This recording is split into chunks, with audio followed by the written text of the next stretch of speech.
We all have a version of our lives we want the world to see, a highlight reel that filters out the ugly bits and the broken pieces until all that's left is a polished, shining image of success. We call it putting our best foot forward, but sometimes that foot is standing on a foundation of lies that's about to give way. I've spent decades sitting across from people who have mastered the art of the mask, people who have spent so much energy maintaining a facade that they've forgotten what the truth even looks like. But secrets are a lot like credit card debt. You can keep rolling them over for a while, but eventually the interest catches up to you and the bill comes due. That's exactly where Diane was when she walked into my office. Diane was the kind of woman who looked like she had it all figured out. She was poised, articulate, and dressed in a way that signaled she belonged in the upper echelons of society. She had that rigid, practiced posture of someone who spent her life making sure the neighbors never had anything to gossip about. When she first sat down across from me, she didn't look like a woman in crisis. She looked like a woman who was there to file a formal complaint against the universe for a clerical error in her otherwise perfect life. She came to me because of her son, Tyler. She called him her miracle boy, her golden child, the one who was supposed to carry the family name into the next generation of greatness. According to Diane, Tyler was a straight-A student, a gifted athlete, and a young man with a heart of gold who was simply being targeted by people who were jealous of his potential. She painted a picture of a boy who was a victim of circumstance, a high achiever who was being dragged down by bad influences and misunderstandings with the law. She used all the right words like potential, misguided, and misunderstood. She had labeled him as the perfect son, and she wore that label like a badge of honor. But as I sat there listening to her, I could see the cracks in the porcelain. Her eyes didn't match her smile. There was a desperation there, a flickering shadow of fear that she was trying to drown out with her own narrative. You see, I've learned over the years that when someone works that hard to convince you of how perfect things are, they're usually trying to convince themselves more than anyone else. I looked at the files in front of me, the police reports she thought I hadn't seen, the school transcripts that told a very different story than the one she was telling, and the testimonies from people who had seen the perfect son when the cameras weren't rolling. The Tyler in those files wasn't a victim. He was a young man who was spiraling out of control, and Diane was the one holding the rope, thinking she was saving him when she was actually just being dragged down into the abyss with him. I had to ask myself, why was this woman lying? Why was she protecting a version of her son that clearly didn't exist anymore? To understand that, you have to look at where she came from. Diane grew up in a home where appearance was everything. Her father was a high-ranking official, and her mother was the quintessential hostess. In that house, a mistake wasn't a learning opportunity, it was a scandal. You didn't fix problems, you hid them. You didn't talk about feelings, you talked about achievements.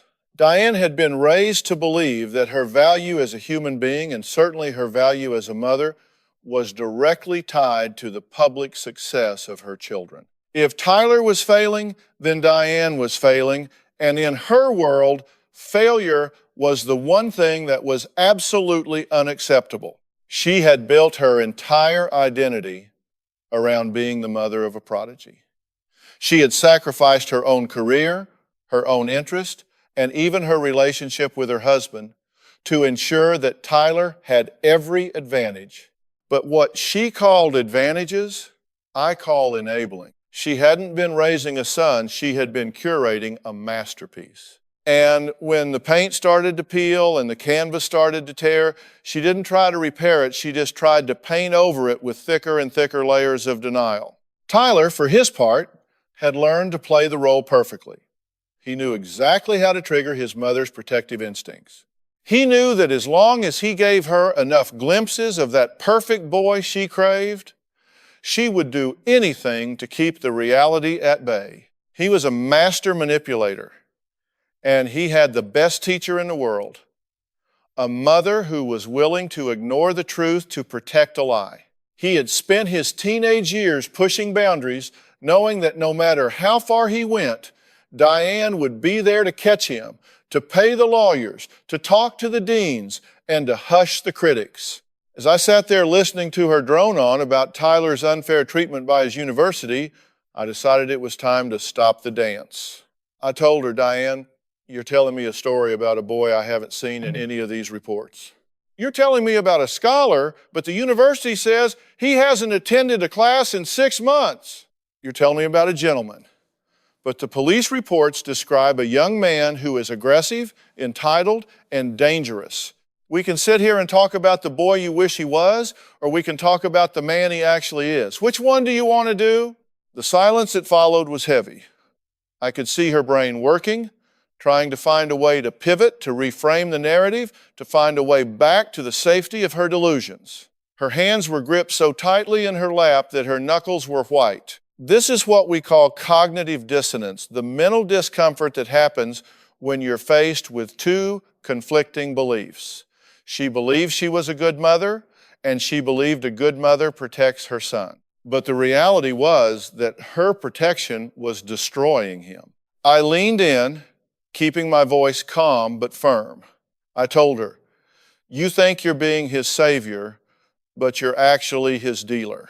You're dealing him an alternate reality where he doesn't have to be responsible for his actions, and as long as you keep providing that fix, he is never, ever going to change. You're not helping him, Diane. You're burying him. That was the moment I saw the first real emotion from her. Not the practiced concern, not the rehearsed indignation, but raw, naked fear. She looked at me and said, if I stop, he'll lose everything. He'll go to jail. He'll be a failure. And what will I have then? There it was. The what will I have then? The truth was that Diane wasn't protecting Tyler for Tyler's sake. She was protecting him for her own. She was terrified of the void that would be left if she stopped being the manager of his perfection. She was addicted to the lie as much as he was addicted to the chaos. I knew right then that this wasn't just going to be a conversation about a rebellious son. This was going to be an autopsy of a dysfunctional family dynamic that had been decades in the making. We had to go back to the beginning. We had to talk about the first time she lied for him. It wasn't something big. It was a cheated test in the 7th grade. She had told herself it was just pressure, that he was stressed, and she had gone to the school and convinced them to let it slide. She thought she was doing him a favor. But what she really did was teach him that the rules didn't apply to him as long as his mother was there to negotiate them away. From there, it escalated. A broken window turned into a total car. Experimentation with drugs turned into a full-blown habit. Each time, Diane stepped in, smoothed it over, and kept the perfect label firmly attached to his chest. She was so focused on the destination, the law degree, the prestigious career, the society wedding, that she completely ignored the fact that the driver was drunk behind the wheel and the car was heading for a cliff. She had traded his character for his reputation, and now she was shocked that he had neither. The tension in the room was thick enough to cut with a knife, but it wasn't just coming from Diane. Her husband, Mark, was sitting next to her, and for the first 20 minutes, he hadn't said a single word. He was the invisible man in this equation, the one who had checked out long ago because he couldn't compete with Diane's obsession or Tyler's demands. He looked like a man who had been hollowed out from the inside, a silent partner in a failing business. When I finally looked at him and asked, Mark, where have you been while all this was going on? He didn't even look at his wife. He just stared at the floor and said, I stopped being a father years ago, Dr. Phil. I just became a bank account and a ghost. Every time I tried to set a boundary, Diane moved it. Every time I tried to discipline him, she made me out to be the villain. so I just stopped. I let them have their fantasy, and I stayed in the guest room. That right there is the passive parent syndrome, and it's just as destructive as the enabling parent. Mark had traded his authority for peace, but it was a false peace, a ceasefire in a war he had already lost. By stepping back, he had left Tyler in an environment where there was no friction, no resistance, and no reality. And without reality, a young man like Tyler becomes a predator. He learns that he can consume everything around him, money, trust, emotion, and never have to give anything back. The escalation didn't happen overnight. It was a slow, steady climb up the mountain of entitlement. It started with the miracle grades that Diane bragged about on social media. I looked at the transcripts. Tyler wasn't getting A's because he was a genius. He was getting them because Diane was literally doing his coursework for him. She was staying up until 3 in the morning, writing his essays, researching his projects, and even emailing his professors pretending to be him. She told herself she was just helping him get through a rough patch, but she was actually stealing his opportunity to learn how to fail and recover. When you do for someone what they can and should do for themselves, you are essentially telling them, I don't think you're capable. It's an insult disguised as an act of love. Then came the legal issues. A year ago, there was an incident at a party. Diane described it as a scuffle where Tyler was defending himself. The police report told a different story. It described an unprovoked assault on a young man who had dared to tell Tyler he couldn't park his expensive car across 2 spaces. Tyler didn't just push him, he beat him until the boy had a concussion and a broken jaw. And what did Diane do? She didn't call the police. She didn't make Tyler face the music. She hired a high-priced fixer of an attorney, paid the victim's family a massive settlement to sign a non-disclosure agreement, and then told everyone that Tyler had been away on a leadership retreat to explain his absence. She was so deep in the lie that she started to believe her own press releases. She had successfully scrubbed the internet, silenced the witnesses, and kept the perfect son image intact. But you can't scrub a soul. Tyler knew what he had done, and more importantly, he knew his mother would pay any price to keep his secrets. That's when the perfect son turned into a monster. He started demanding more money, more freedom, more protection. He began to treat Diane like a servant, a subordinate in his empire of deception. He would stay out for days. And when he came home, he would verbally abuse her, calling her weak, calling her pathetic, while she would just weep and ask him what he wanted for breakfast. The breaking point, the reason they were sitting in front of me, was the secret that Diane had been carrying like a lead weight in her chest. She hadn't even told Mark the full extent of it. A few months ago, Tyler had come home in the middle of the night covered in someone else's blood. He had been driving Diane's car, the one she had bought him, to encourage him after the last incident. He told her he had hit a stray dog, but the damage to the car was too significant for that. He was high, he was panicked, and he told her if she didn't help him, his life was over. And Diane, true to form, didn't ask questions. She didn't call 911. She drove the car to a remote garage she knew, paid cash to have it repaired under the table, and spent the rest of the night cleaning Tyler up. 2 days later, a news report came out about a hit and run involving a local college student who was now in a coma. The description of the car matched hers perfectly before the repairs. Diane saw the news, looked at her son eating cereal in the kitchen, and decided to stay silent. She chose her son's future over a stranger's life. She chose the lie over the truth. But here's the thing about secrets. They rot you from the inside out. Diane started having panic attacks. She couldn't sleep. Every time she saw a police car, she thought they were coming for her. And Tyler, he wasn't grateful. He became even more volatile. He realized that he now held the ultimate power over his mother. If he went down, she went down for conspiracy and tampering with evidence. He started using that secret as a weapon, a way to keep her under his thumb. The perfect son was now her jailer. Sitting there in that room, the atmosphere was suffocating. I looked at Diane, who was shaking now, the poise finally starting to evaporate. I looked at Mark, who looked like he wanted to vanish into the upholstery. And then I looked at Tyler, who was sitting in the wings, waiting for his interview. I had watched him on the monitors.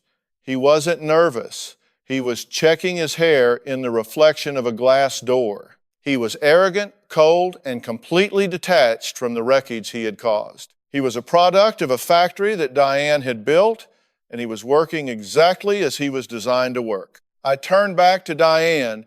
You told me you wanted to come here to talk about how unlucky Tyler has been. I said, my voice dropping to that low, serious register that signals the games are over. But we're not here to talk about luck. We're here to talk about a crime. We're here to talk about a young person lying in a hospital bed because your perfect son didn't want to take responsibility and you didn't want to lose your status as a perfect mother. How does it feel, Diane? How does it feel to know that every time you look at him, you're looking at the person you helped destroy a life? She broke then.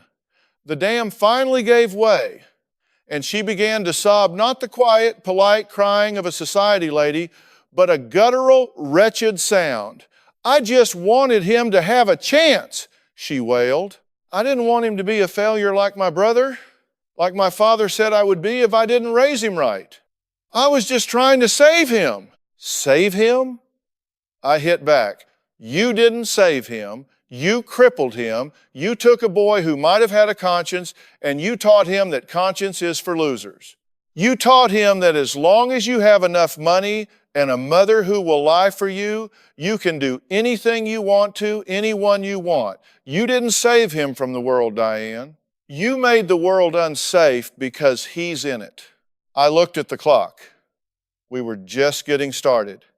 The escalation had reached its peak, and now we were standing on the edge of the confrontation. I knew that when Tyler walked onto that stage, he was going to try to charm me.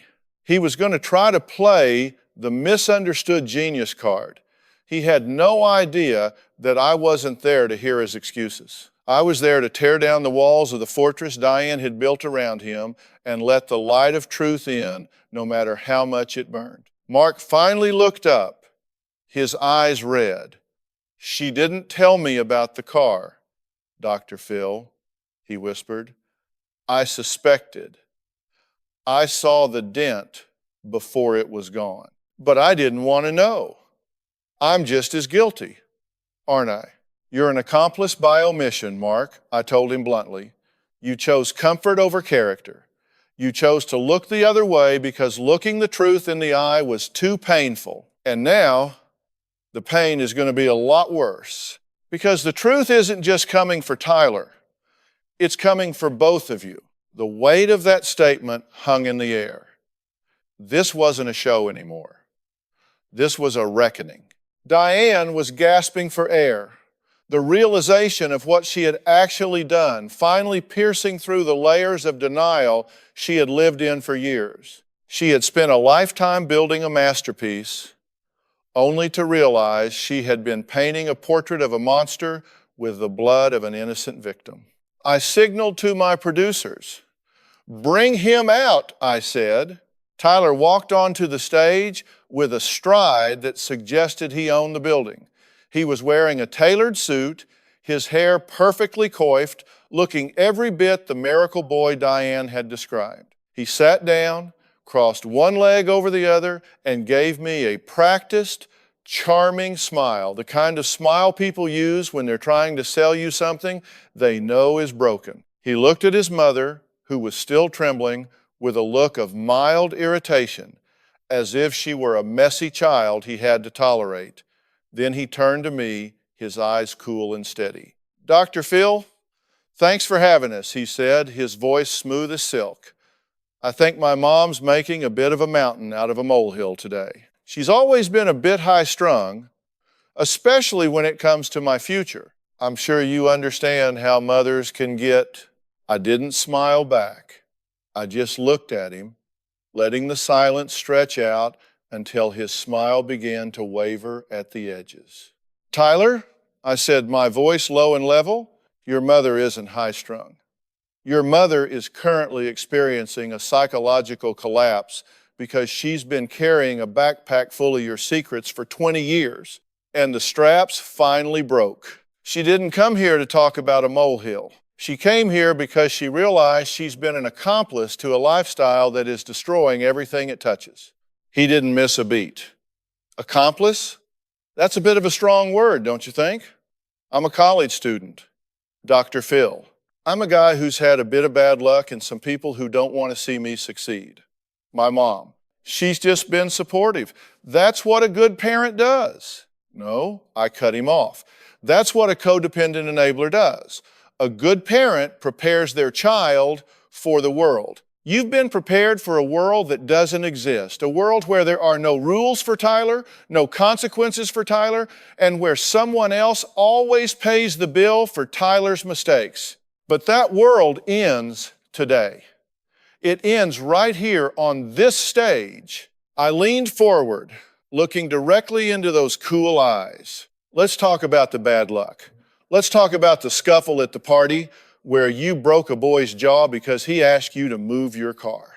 Let's talk about the university grades your mother wrote the papers for.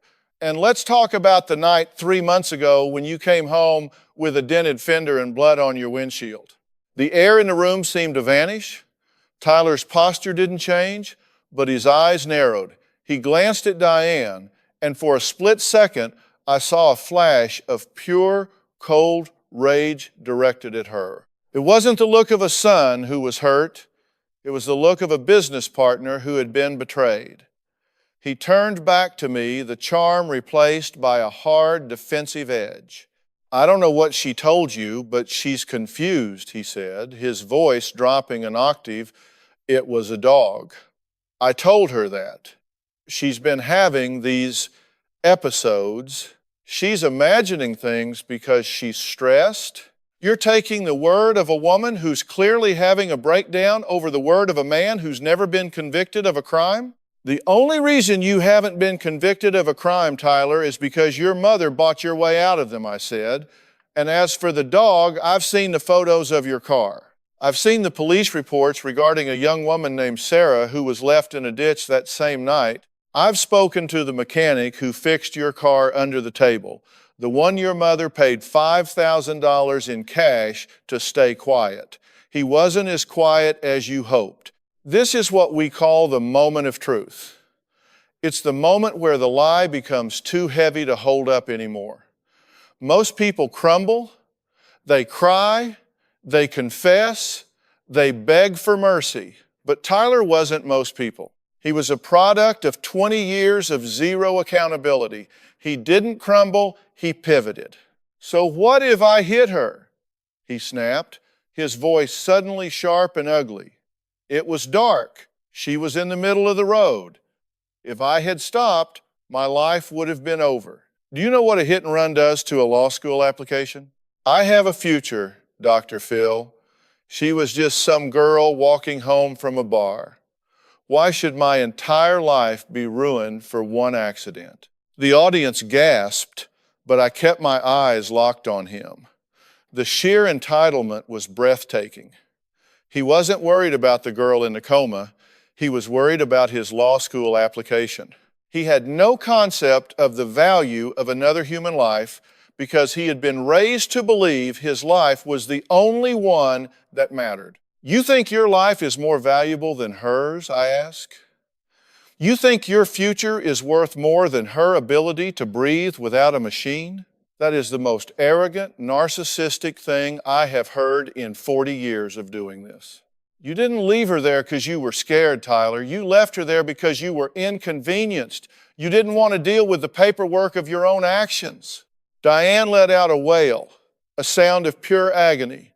Tyler, stop. Please, stop talking. I told them everything. I couldn't do it anymore. I can't sleep, Tyler. I see her face every time I close my eyes. Tyler turned on her then, his face contorting into a mask of contempt. You're a weak, pathetic woman, he hissed. I gave you everything. I let you live through me. You loved being the mother of the perfect son. You loved the bragging rights. You're just as guilty as I am, so don't you dare play the martyr now. You enjoyed the lie as much as I did. Mark, who had been sitting silently, finally stood up. He walked over to Tyler, his hands shaking with a mix of fear and fury. That's enough, he said, his voice cracking. She's your mother. She destroyed her soul to protect you, and this is how you talk to her? I've been a ghost in this house for too long, but I'm not going to be a ghost today. You're going to look at her, and you're going to apologize, and then you're going to go to the police. Tyler laughed. It was a cold, dry sound that sent a shiver through the room. The police? You think I'm going to jail because you finally decided to grow a spine? Good luck with that, Dad. You don't even know where the checkbook is. I stepped between them. He's right about one thing, Tyler. He has been a ghost. But he's wrong about the police. They aren't waiting for you to decide to go. They're waiting for me to finish this segment. I've already turned over the mechanic's statement and your mother's confession to the authorities. They're standing in the wings right now. For the first time, the color drained from Tyler's face. The reality of the situation finally pierced through the armor of his entitlement. He looked around the stage, searching for an exit, searching for a way to manipulate his way out of the box he was in. But there was nowhere to go. The perfect son was gone. In his place was a scared, small young man who had run out of other people's lives to hide behind. You can't do this, he whispered. This is a television show. You're supposed to help people. I am helping people, I told him. I'm helping Sarah's family get justice. I'm helping your father find his voice. And believe it or not, I'm helping your mother by taking this burden off her shoulders. And as for you, I'm giving you the greatest gift you've ever received. I'm giving you a consequence. It's the only thing that might actually save what's left of your character. I turned to Diane. She was looking at her son, and for the first time, the perfect filter was gone. She saw the rage, the entitlement, and the coldness. She saw the monster she had fed with her own silence. She reached out a hand, but she didn't touch him. She just let it hang in the air for a moment before pulling it back to her chest. I'm sorry, Tyler, she whispered. I'm so sorry I didn't love you enough to tell you no. The stage felt cold as the officers stepped out from the wings. There were no flashing lights, no dramatic music, just the heavy, rhythmic click of boots on the floor and the metallic jingle of handcuffs. Tyler's eyes darted back and forth like a trapped animal, his face a ghostly, pale mask of disbelief. He looked at me, then at his father, and finally at Diane. For a split second, I saw it. The mask of the perfect son finally shattered. Beneath it wasn't a mastermind or a monster, but a terrified, entitled little boy who had never been told no and was now facing the ultimate no from the law. He didn't fight when they took him. He just went limp, his shoulders slumping as they led him away. The audience was silent, not the silence of shock, but the silence of a funeral. We had just witnessed the death of a family's delusion. As the doors closed behind him, Diane collapsed into her chair. She didn't cry anymore. She just stared at the space where her son had been standing, her breath coming in ragged, shallow gasps. Mark sat down beside her, not touching her, but just existing in the same space. The distance between them was miles wide, a canyon carved by years of silence and secrets. After the camera stopped rolling and the crew began to clear the stage, I sat with them for a moment in the quiet. This is the part people don't see on television, the aftermath where the adrenaline fades and the reality of a ruined life settles in like a thick, gray fog. Diane looked at me, her eyes hollow. "What do I do now, Dr. Phil?" She whispered. "My house is empty. My son is in jail. My husband won't look at me. Everything I worked for, it's all gone." I looked her straight in the eye, and I didn't sugarcoat it. "Diane," I said, "the house was already empty. You were just filling it with ghosts and lies. Your son was already gone.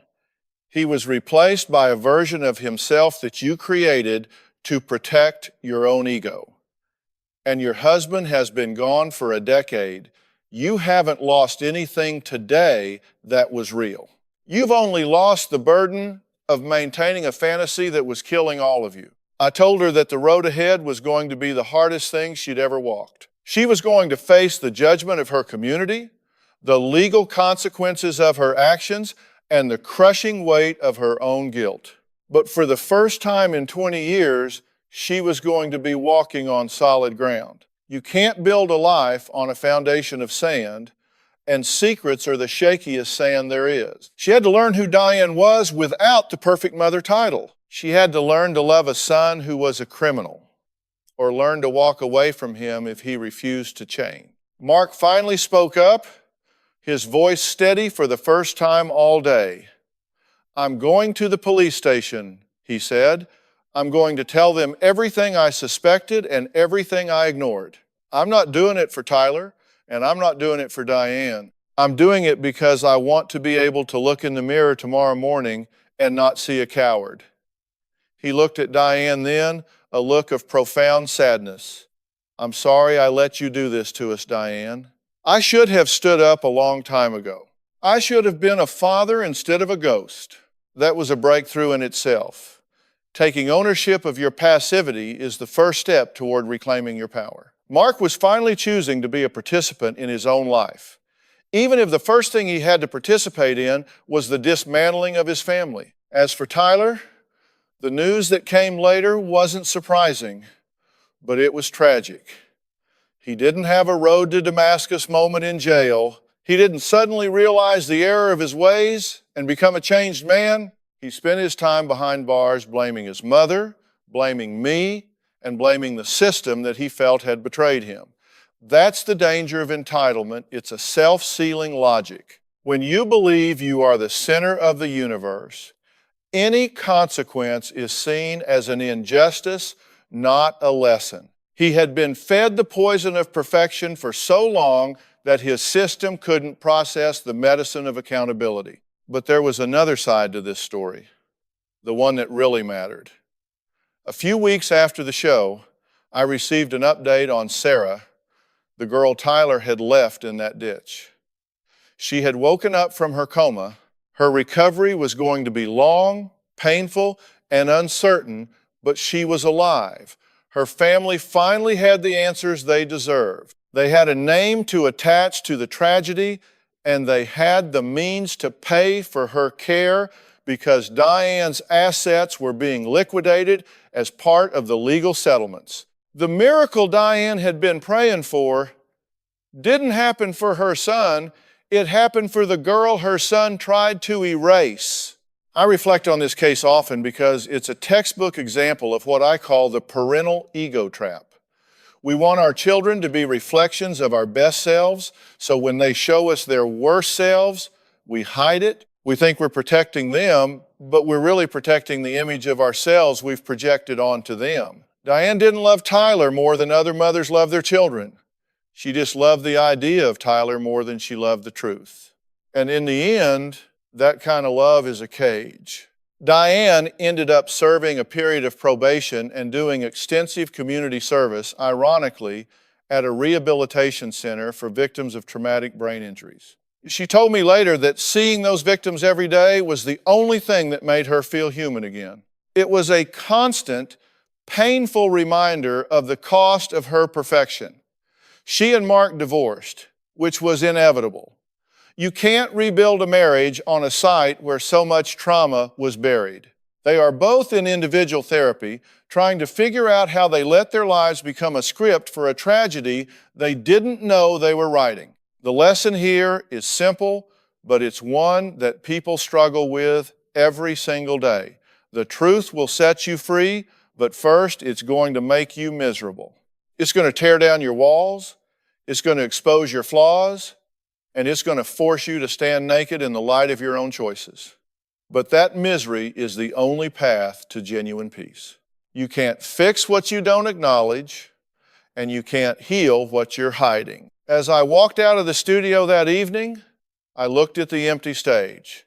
The chairs were moved, the lights were dimmed, and the perfect family was gone. All that was left was the truth. And the truth is, there is no such thing as a perfect son, a perfect mother, or a perfect life. There are only real people making real mistakes, trying to find their way in a world that doesn't care about your highlight reel. If you spend your life trying to look perfect, you're going to miss out on the messy, beautiful reality of being human. And trust me, being human is a whole lot better than being a lie.